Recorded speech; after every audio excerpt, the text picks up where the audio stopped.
बयनिसिमबो खुलुमबाय लोगोसे नोंथांमोनखौ आंनि YouTube चेनेलाव बयखौबो बरायबाय। आङो दिनै नोंथांमोननि गेजेराव मोनसे गोदान भिडिअ लानानै फैबावबाय। बे भिडिअनि गेजेरजों आङो नोंथांमोननो माखासे गेदेरथार खौरांफोरखौ होनो लादों। फारियै नायलांदो। सेथियाव दङ। मैया थांनाय 8 फेब्रुआरि समबारखालि बिटिसिनि सोलोंथाइ बिफाननि बानजायनायाव क'क्राझार सहरनि बड'फा नोगोराव थानाय बड'लेण्ड हायुङारि गौथुमनि सेक्रेटारियेट लांगोनायाव बिटिसिनि गाहाय मावफुंगिरि प्रमद बर'आ प्रभिन्सियेलाइज जानाय बिटिसि ओनसोलनि गुदि आरो गेजेर फरायसालिनि सा 1559 गोजौ फरायसालिनि सा 443 फरायसालिमानि सा 150 गासै सा 2160 फोरोंगिरि आरो फोरोंगिरि नङैफोरनो थिसनलाइ बिलाइ राननानै होयो। थिसनलाइ राननाय हाबाफारियाव बिटिआरनि गाहाय खुंगिरि प्रमद बर'आ गावनि बिबुंथियाव बुङोदि प्रभिन्सियेलाइजनि फारिलाइयाव थालांनाय फरायसालिफोरखौ थाबैनो बिटिआर सुक्तिनि दफा बायदियै प्रभिन्सियेलाइज खालामनाय जागोन आरो बिटिसि ओनसोलनि गासै फरायसालिफोरखौ सोरखारि खालामनाय जागोन होननानै। गुबुन फारसेथिं बिटिसि ओनसोलाव गं 300निबो बांसिन फरायसालिफोरा दासिमबो सोरखारि जानानै फैयाखै। बेफोर फरायसालिनि फोरोंगिरिफोरा बिखा गाबनानै गोथौ दुखु फोरमायदों आरो थाबैनो सोरखारि खालामनो सरकारनिसिम खावलायदों। नैथियाव दुलाराय आसाम सानथालि फरायसा गौथुमा मैया थांनाय 8 फेब्रुआरि समबारखालि बिटिआरनि गाहाय मावफुं सोद्रोमा प्रमद बर'खौ लोगो हमना सावरायदों। मख'नो गोनांदि बे सावरायनायाव बिटिआरनि गाहाय मावफुं सोद्रोमाजों लोगोसे बिटिआरनि सोलोंथाइ बिथोनगिरि, सानथालि साहित्य सभानि आफादगिरि आरो सानथालि रावारि फोरोंगिरि गौथुमनि दैदेनगिरिफोराबो जयै बाहागो लादों। सावरायलायनायाव सानथालि गौथुमफोरा गासै मोनबा दाबिफोरखौ लानानै बिटिसिनि गाहाय मावफुं सोद्रोमानो गोसोखांलाइ गथायो। सानथालि गौथुमनि मोनबा दाबिफोरा फारियै सानथालि आयदानि फोरोंगिरि मासि थिसननाय, सानथालि फरा बिजाब दिहुननाय, नायफिनजायै सा 217 फोरोंगिरिफोरनि मासिखौ आबुं खालामनाय, जायखिजाया फरायसालियाव 30% सानथालि फरायसा थायोब्लानो बेवहाय सासे सानथालि फोरोंगिरि थिसननाय, सिद्दा कानुननि मुसुखा लुफुंनाय। थामथियाव थांनाय बावैसो सान सिगां रायजो सभानि एमपि बिस्वजित दैमारिया रायजो सभानि मासिखौ एंगारनायनि उनाव आथिखालाव रायजो सभायाव आसामनि मोनसे मासिया लांदां जानानै दङ। बेखौ लानानै बारग' रायजो सभानि एमपि उर्खाव गोरा ब्रह्मआ बुङोदि रायजो सभानि मासिया जेब्ला लांदां जानानै थायो अब्लानो आंनि मुङा फैयो। नाथाय रायजो सभानि खालि मासिखौ लानानै आंहा जेबो बुंनांगौ गैया होनना रोखा बुंथियो। लोगोसे बिथाङा खौरांगिरिनि सिगाङाव बुंबावोदि बिटिसि बिसायख'थिनि आगोल बिटिसिआव बिजेपि आरो इउपिपिएल दोलोआ खौसेयै गैयामोन। नाथाय बिटिसि सोरखार दाखांनायनि उनाव इउपिपिएल आरो बिजेपिनि गेजेराव खौसेयै दंसै। बिथाङा बुंबावोदि बिधानसभा बिसायख'थिनि थाखायसो थाम-थिम होनना रोखा फोरमायो। ब्रैथियाव उत्तराखन्ड रायजोनि शामलि जिल्लायाव हरखाबै बरफ आवलिनानै गिख्रंथाव दैबाना जानायाव दासिम सा 15 सुबुंनि गोथै सह'खौ बोखांनो हादों आरो आसामनि 2 सुबुंखौ बोहैखारलांफादों होनना मिथिनो हादों। बिसोरखौ आसामनि खामपुरनि थागिबि अमर ज्योति दास आरो कमल ज्योति दास होनना मिथिदों।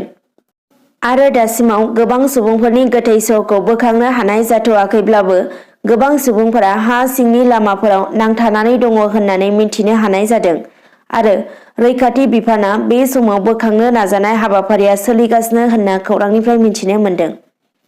बाथियाव मैया थांनाय 8 फेब्रुआरि समबारखालि फुङाव काजिरङानि गेलेखिनि गसानिबर गामियाव गान्दानि गाग्लोबनायाव सासे सुबुंनि जिउ खहा जायो। अबथिरा जिउ खोमानांनाय सुबुंखौ बलराम उरां होननानै मिथिनो मोन्दों। रायजोनि अजद बायदियैब्ला जाथायनि उनाव खाथिनि लामाजों हाग्रा बिफाननि मावथिफोरा बारलांनाय नुनानै जाथायनि बागै फोरमायनाय उनावबो थाद'आलासिनो जानगारलाङो। गुबुन फारसे सानावनो हाग्रानि मैसोफोरा सुबुं थानाय जायगायाव गिदिंबाय थानायनि थाखाय हाग्रा बिफाननो खनले फोरमायनाय उनावबो जेबो राहा लायैयाव गोबां जेंनायाव गोग्लैदों होननानै अजद होयो रायजोफोरा। दथियाव बिटिआरनि मावफुं सोद्रोमा राकेश ब्रह्मआ गोदानै लुफुंनायनि फिन अन्थाइ खाम्फा गायसंदों।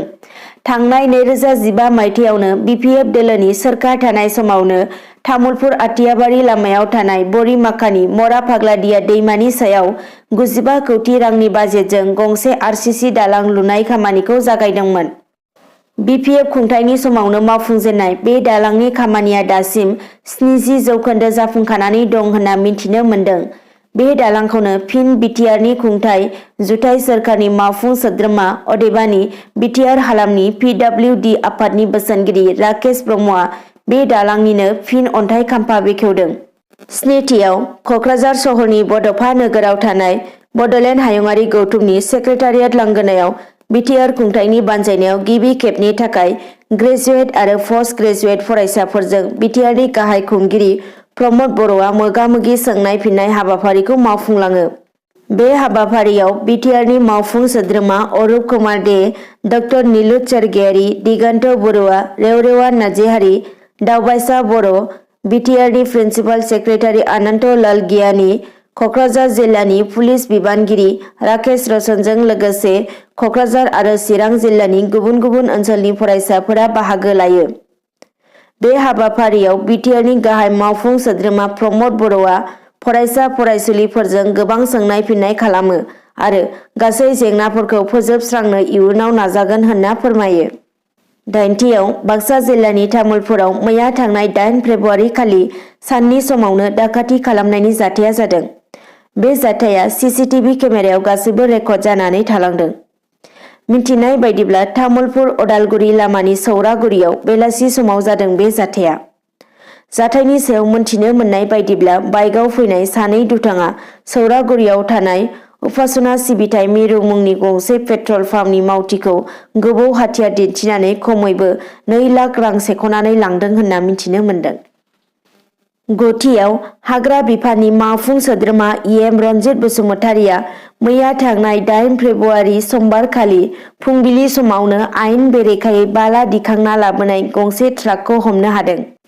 जिथियाव मैया थांनाय मोनाबिलिनि 7:30 रिंगायाव जानाय आर.स जोलुर बादायलायनायाव मुम्बाइ सिटी FCआ 3 गल सोनो हादों आरो बिनि हेंथायै गेलेनाय ग'वा FCआबो 3 गल सोनो हानानै मोन्नैबो टीमा ड्र जालायनो हादों। आरो दिनै मोनाबिलिनि 7:30 रिंगायाव जानो गोनां आर.स जोलुर बादायलायनाया बेंगालुर FCनि हेंथायै ATK FCजों गेलेनायखौ नुनो मोनगोन। दिनैनि भिडिअ'आ बेखिनियानोसै। नोंथांमोना जुदि भिडिअ'खौ नायनानै मोजां मोनदोंब्ला लाइक, कमेन्ट, शेयार, साबस्क्राइब खालामनो दाबाव। एसेनोसै, गोजोन्थों।